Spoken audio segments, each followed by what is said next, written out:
Bam.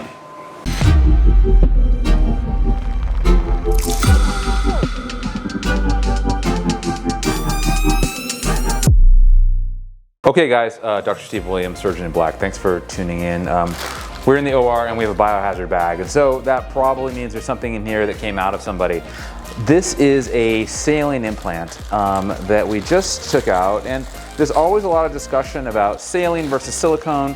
One of the downsides to a saline implant is they rupture more often. And the reason they rupture more often compared to silicone implants is this little dot right here. This is the valve that we use to fill the implant, because the implants come empty. We put a little tube in them, and then when they're inside the patient, we fill them up and then we pull the tube out.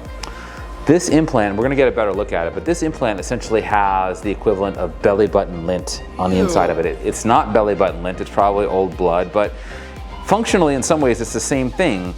In that valve, there's a little bit of debris or old blood, and that can cause this valve to fail and cause this implant to leak, and so it can get slowly smaller and smaller and emptier over time. And so it's just a really interesting thing that I don't think people have talked about a lot, but something that you should know. So we're gonna get a little bit more into it. Thanks guys, see you in a bit.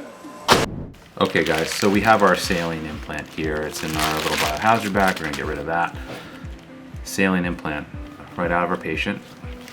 And so that little dot, we have our implant back illuminated. So this little dot here, that's a little bit of either tissue or old blood or something that's kind of on the inside. You can kind of actually see that on that little sort of safety strap there. And if things get in and that valve fails, then this implant will start to leak. And that's one of the reasons why saline implants leak more often than silicone implants.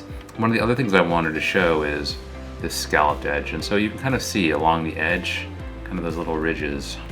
So if you run your finger along it, it kind of bounces a little bit. If you pull it up sideways, you can really see it there. And again, this back illumination really kind of helps to show how clearly this ridging. And so when people say implants ripple, or I can feel my implant rippling, this is what they're talking about. And you can see this implant just sitting upright.